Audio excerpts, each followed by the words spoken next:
Hello friends, GK bytes Hindi में आप सभी का स्वागत है। दोस्तों, आज के वीडियो में हम ज्योग्राफी यानी भूगोल से रिलेटेड टॉप 50 प्रश्नों को कवर करेंगे। दोस्तों, यदि आप यूपीएससी, बीपीएससी, एसएससी, आईपीएस या रेलवे इत्यादि की तैयारी करते हैं तो ये सभी क्वेश्चंस आपके लिए बहुत ही इंपॉर्टेंट होने वाले हैं। तो वीडियो को शुरू से अंत तक जरूर देखिए और वीडियो अच्छा लगे तो वीडियो को लाइक कीजिए और दोस्तों में शेयर कीजिए। और अभी तक आपने हमारे चैनल को सब्सक्राइब नहीं किया है तो जल्दी सब्सक्राइब करके बेल आइकन दबा दीजिए, क्योंकि इसी तरह के वीडियो हम आपके लिए लाते रहते हैं। तो चलिए शुरू करते हैं आज के इस वीडियो को। तो आज का पहला सवाल है, भूगोल का जनक किसे कहा जाता है? भूगोल का जनक किसे कहा जाता है? ऑप्शंस हैं ए इरेस्टोथनीज, बी हेरोडोटस, सी हिपार्कस, डी हिकेटियस। तो इसका सही उत्तर होगा ऑप्शन ए इरेटोस्थनीज। भूगोल का जनक इरेस्टोथनीज को कहा जाता है। अगला क्वेश्चन है, मानव भूगोल का पिता किसे कहा जाता है? मानव भूगोल का पिता किसे कहा जाता है? ऑप्शंस हैं ए फ्रेडरिक रेटजेल, बी जीन ब्रून्स, सी हम्बोल्ट, डी हिपार्कस। तो इसका सही उत्तर होगा ऑप्शन ए फ्रेडरिक रेटजेल। मानव भूगोल का पिता फ्रेडरिक रेटजेल को कहा जाता है। अगला क्वेश्चन है, सौर मंडल का जनक किसे कहा जाता है? सौर मंडल का जनक किसे कहा जाता है? ऑप्शंस हैं ए निकोलस कोपरनिकस, बी केपलर, सी गैलीलियो, डी हेरोडोटस। तो इसका सही उत्तर होगा ऑप्शन ए निकोलस कोपरनिकस। निकोलस कोपरनिकस को सौर मंडल का जनक या पिता कहा जाता है, क्योंकि निकोलस कोपरनिकस ने सौर मंडल के बारे में पता लगाया था। अगला क्वेश्चन है, सूर्य के चारों ओर घूमने वाले खगोलीय पिंड क्या कहलाते हैं? सूर्य के चारों ओर घूमने वाले खगोलीय पिंड क्या कहलाते हैं? तो ऑप्शंस है ए ग्रह, बी उपग्रह, सी पुच्छल तारा, डी उल्का। तो इसका सही उत्तर होगा ऑप्शन ए ग्रह। सूर्य के चारों ओर घूमने वाले खगोलीय पिंड को ग्रह कहा जाता है। अगला क्वेश्चन है, सौर मंडल में कुल कितने ग्रह हैं? सौर मंडल में कुल कितने ग्रह हैं? ऑप्शंस हैं ए 12, बी 10, सी 9, डी 8। तो इसका सही उत्तर होगा ऑप्शन डी 8। सौर मंडल में कुल 8 ग्रह हैं। अगला क्वेश्चन है, किसी ग्रह के चारों ओर परिक्रमा करने वाले छोटे आकाशीय पिंड को क्या कहा जाता है? किसी ग्रह के चारों ओर परिक्रमा करने वाले छोटे आकाशीय पिंड को क्या कहते हैं? ऑप्शंस हैं ए पुच्छल तारा, बी ग्रह, सी उपग्रह, डी उल्का। तो इसका सही जवाब होगा ऑप्शन सी उपग्रह। अगला क्वेश्चन है, ग्रहों की गति का नियम किसने प्रतिपादित किया था? ऑप्शंस हैं ए जोहान्स केपलर, बी गैलीलियो, सी न्यूटन, डी कोपरनिकस। तो इसका सही उत्तर होगा ऑप्शन ए जोहान्स केपलर। ग्रहों की गति का नियम जोहान्स केपलर ने प्रतिपादित किया था। अगला क्वेश्चन है, एक ग्रह की अपने कक्ष में सूर्य से अधिकतम दूरी को क्या कहा जाता है? तो ऑप्शंस हैं ए पेरिजी, बी ऑफशोर, सी उपसौर, डी अपोजी। तो इसका सही जवाब होगा ऑप्शन बी ऑफशोर। एक ग्रह की अपने कक्ष में सूर्य से अधिकतम दूरी को ऑफशोर कहा जाता है। अगला क्वेश्चन है, एक ग्रह की अपने कक्ष में सूर्य से न्यूनतम दूरी को क्या कहा जाता है? ऑप्शंस हैं ए उपसौर, बी अपोजी, सी ऑफशोर, डी पेरिजी। तो इसका सही जवाब होगा ऑप्शन ए उपसौर। एक ग्रह की अपने अक्ष में सूर्य से न्यूनतम दूरी को उपसौर कहा जाता है। अगला क्वेश्चन है, अंतरिक्ष में कुल कितने तारामंडल हैं? अंतरिक्ष में कुल कितने तारामंडल हैं? ऑप्शंस हैं ए 97, बी 81, सी 95, डी 88। तो इसका सही जवाब होगा ऑप्शन डी 88। अंतरिक्ष में कुल तारामंडल कितने हैं? तो 88 है। अगला क्वेश्चन है, पार्थिव ग्रहों की संख्या कितनी है? ऑप्शंस हैं ए 5, बी 8, सी 4, डी 7। तो इसका सही जवाब होगा ऑप्शन सी 4। पार्थिव ग्रह की संख्या 4 है। पहला है बुध, दूसरा है शुक्र और तीसरा है पृथ्वी, चौथा है मंगल। ये चारों पार्थिव ग्रह हैं। अगला क्वेश्चन है, सूर्य का प्रकाश धरती तक पहुंचने में कितना समय लगता है?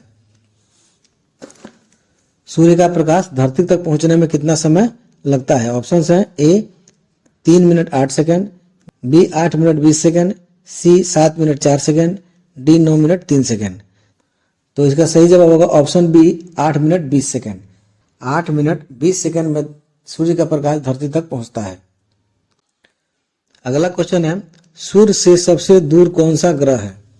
सूर्य से सबसे दूर कौन सा ग्रह है? ऑप्शंस है ए बुध, B Pluto, C Neptune, D बृहस्पति। तो इसका सही जवाब होगा ऑप्शन सी नेपच्यून। सूर्य से सबसे दूरी पर नेपच्यून ग्रह है। अगला क्वेश्चन है, कौन सा ग्रह सूर्य के सबसे निकट है? कौन सा ग्रह सूर्य के सबसे निकट है? तो ऑप्शंस हैं ए बुध, बी प्लूटो, सी बृहस्पति, डी शुक्र। तो इसका सही उत्तर होगा ऑप्शन ए बुध। सूर्य से सबसे निकट ग्रह है बुध। दोस्तों, जितने भी क्वेश्चन का आंसर आप लोगों को पहले से पता है कमेंट में जरूर बताइएगा। अगला क्वेश्चन है, बुध सूर्य का एक चक्कर लगाने में कितना समय लगाता है? एक क्वेश्चन बहुत इंपॉर्टेंट है, तो इसको याद कर लीजिएगा। तो इसके ऑप्शंस हैं ए 90 दिन, बी 88 दिन, सी 75 दिन, डी 87 दिन। तो इसका सही उत्तर होगा ऑप्शन बी 88 दिन। बुध जो है सूर्य का एक चक्कर लगाने में 88 दिन का समय लगाता है। अगला क्वेश्चन है, दो ग्रह जिनके उपग्रह नहीं हैं। ऐसे दो ग्रह कौन से हैं जिनके उपग्रह नहीं हैं? तो ऑप्शंस हैं ए पृथ्वी और शनि, बी शुक्र और बुध, सी बृहस्पति और बुध, डी मंगल और शनि। तो इसका सही जवाब होगा ऑप्शन बी शुक्र और बुध। शुक्र और बुध दो ऐसे ग्रह हैं जिनके कोई उपग्रह नहीं है। अगला क्वेश्चन है, पृथ्वी के भूप्रपट्टी में कौन सा तत्व प्रचुर मात्रा में पाया जाता है? ऑप्शंस है ए लौह, बी क्रोमियम, सी एल्युमिनियम, डी पोटेशियम। तो इसका सही उत्तर होगा ऑप्शन सी एल्युमिनियम। पृथ्वी के भूप्रपट्टी में एल्युमिनियम जो है वो प्रचुर मात्रा में पाया जाता है। अगला क्वेश्चन है, पृथ्वी के धरातल का कितना प्रतिशत भाग महाद्वीपों से घिरा हुआ है? ऑप्शंस है ए 30.1%, बी 28.4%, सी 29.2%, डी 38.7%। तो इसका सही उत्तर होगा ऑप्शन सी 29.2%। पृथ्वी के धरातल का 29.2% भाग जो है वो महाद्वीपों से घिरा हुआ है। अगला क्वेश्चन है, कुल अक्षांश रेखाओं की संख्या कितनी है? यानी जितने ये अक्षांश रेखाएं हैं इनकी संख्या कितनी है? ऑप्शंस है ए 70, बी 90, सी 160, डी 179। तो इसका सही उत्तर होगा ऑप्शन बी 179। दोस्तों, कुल अक्षांश रेखाओं की बात करें, दक्षिणी ध्रुव और उत्तरी ध्रुव को छोड़कर तो 179 होते हैं। और अगर दोनों हम ध्रुवों को भी रेखा मान लेते हैं, उत्तरी ध्रुव और दक्षिणी ध्रुव को, तो रेखाओं की संख्या हो जाती है 181। अगला क्वेश्चन है, कुल देशांतर रेखाओं की संख्या कितनी है? कुल देशांतर रेखाओं की संख्या कितनी है? तो ऑप्शंस है ए 60, बी 360, सी 180, डी 90। तो इसका सही उत्तर होगा ऑप्शन बी 360। जो कुल देशांतर रेखाएं हैं इनकी संख्या जो है वो 360 है। अगला क्वेश्चन है, ग्रीनविच किस देश में स्थित है? ग्रीनविच जो है वो किस देश में स्थित है? ऑप्शंस हैं A UK, B Holland, C USA, D Bharat. तो इसका सही जवाब होगा ऑप्शन ए यूके। ग्रीनविच जो है वो यूनाइटेड किंगडम, यूके यानी यूनाइटेड किंगडम के इंग्लैंड में स्थित है। अगला क्वेश्चन है, एक देशांतर को पार करने में दो स्थानों के स्थानीय समय के बीच का क्या अंतर होता है? ऑप्शंस हैं ए 7 मिनट, बी 0 मिनट, सी 4 मिनट, डी 1 मिनट। तो इसका सही उत्तर होगा ऑप्शन सी 4 मिनट। एक देशांतर को पार करने में दो स्थानों के स्थानीय समय के बीच का जो अंतर है वो 4 मिनट का होता है।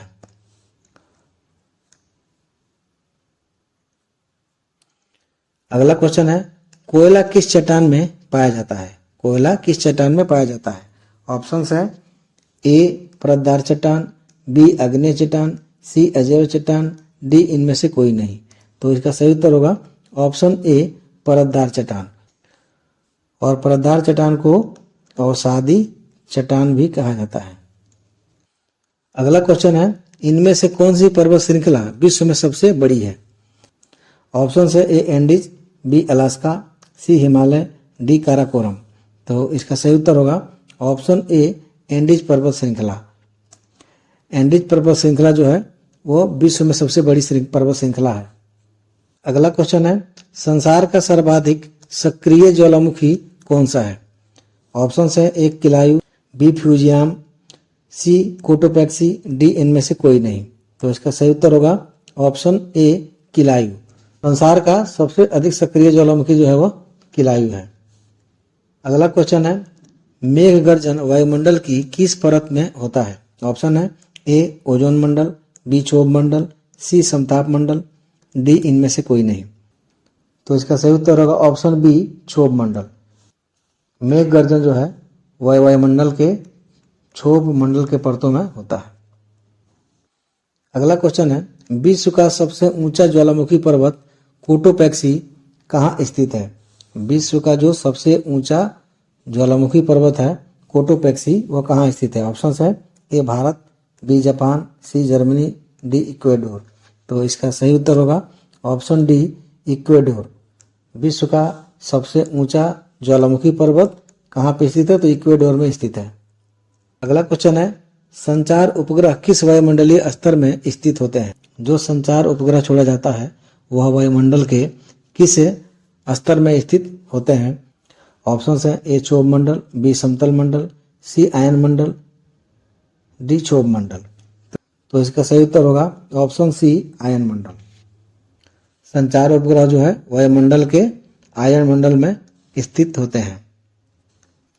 अगला क्वेश्चन है, सामान्य वायुदाब कहाँ पाया जाता है? सामान्य यानी बराबर वायुदाब कहाँ पाया जाता है? ऑप्शन है ए रेगिस्तान पर, बी पर्वतों पर, सी सागर तल पर, डी इनमें से कोई नहीं। तो इसका सही उत्तर होगा ऑप्शन सी सागर तल पर। सामान्य वायुदाब जो है वह सागर तल पर पाया जाता है। अगला क्वेश्चन है, वायुमंडल की सबसे निचली परत कौन सी होती है? ऑप्शन है ए क्षोभ मंडल, बी समतल मंडल, सी आयन मंडल, डी मध्य मंडल। तो इसका सही उत्तर होगा ऑप्शन ए क्षोभ मंडल। वायुमंडल की जो सबसे निचली परत होती है वो होती है क्षोभ मंडल। अगला क्वेश्चन है, विश्व में सर्वाधिक वर्षा वाला स्थान कौन सा है? विश्व में सर्वाधिक वर्षा वाला स्थान कौन सा है? ऑप्शन है ए मोसिनराम, बी चेरापूंजी, सी अम्बेजन घाटी, डी रियूनियर। तो इसका सही उत्तर होगा ऑप्शन ए मोसिनराम। विश्व में सबसे अधिक वर्षा वाला स्थान जो है वो मोसिनराम है। अगला क्वेश्चन है, विश्व का सर्वाधिक शुष्क स्थल कौन सा है? विश्व का सर्वाधिक शुष्क स्थल कौन सा है? ऑप्शन है ए सहारा, बी थार, सी अटकामा, डी पेटागोनिया। तो इसका सही उत्तर होगा ऑप्शन सी अटकामा। विश्व का जो है सर्वाधिक जो शुष्क स्थल है वो है अटकामा।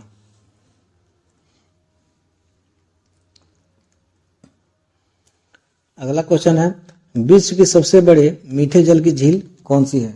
विश्व की सबसे बड़े मीठे जल की झील कौन सी है? ऑप्शन है ए सुपीरियर झील, बी बैकाल झील, सी मिशिगन झील, डी विक्टोरिया झील। तो इसका सही उत्तर होगा ऑप्शन ए सुपीरियर झील।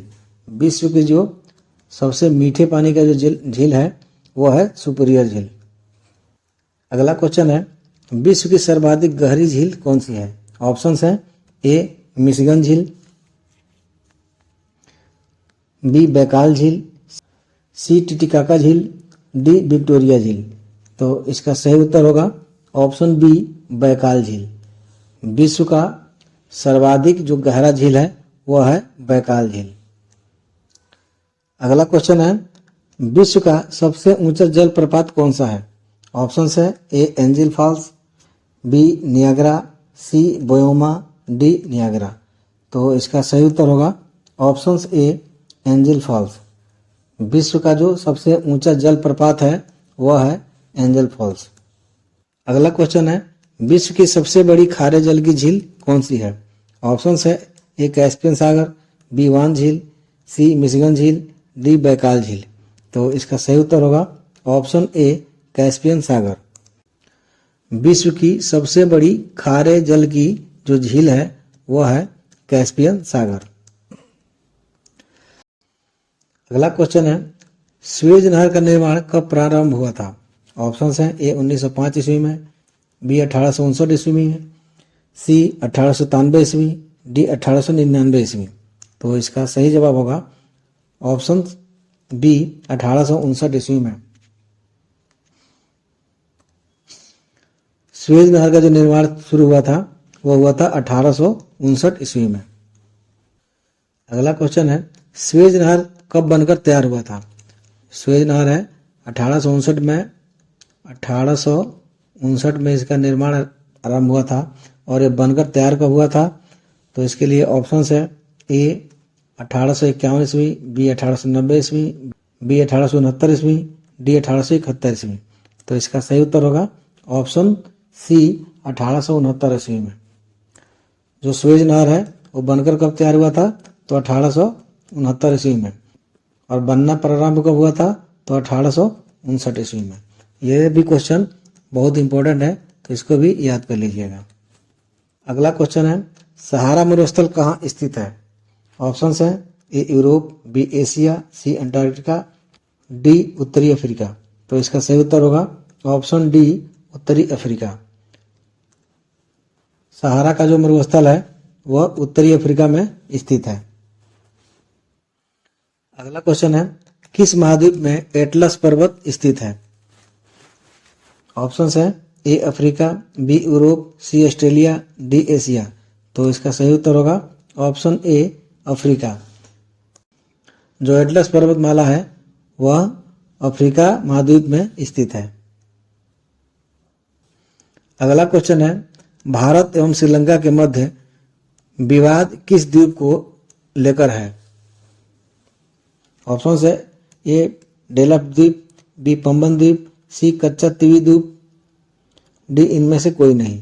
तो इसका सही उत्तर होगा ऑप्शन सी कच्चा तीवी द्वीप। भारत और श्रीलंका के मध्य जो विवाद है वह कच्चा तीवी द्वीप को लेकर है।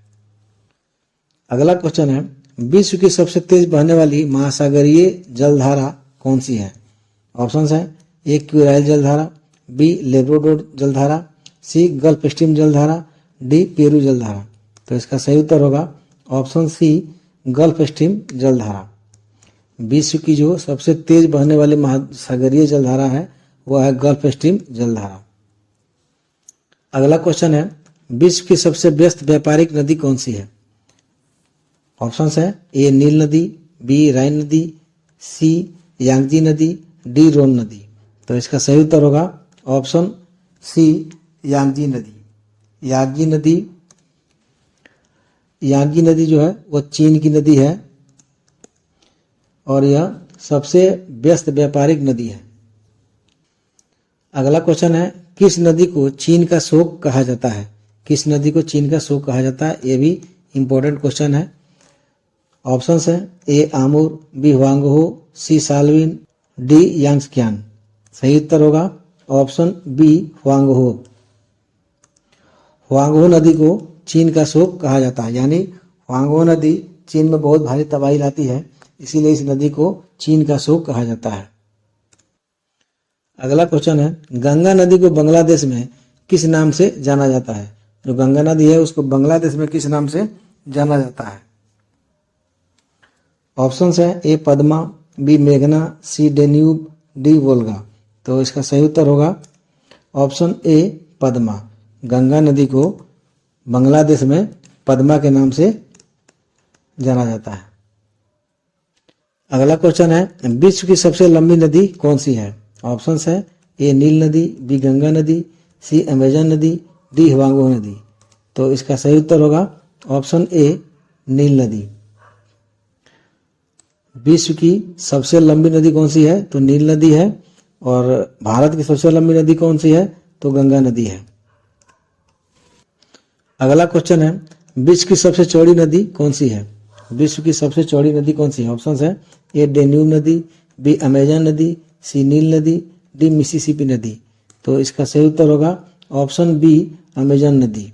विश्व की जो सबसे चौड़ी नदी है वो है अमेजन नदी।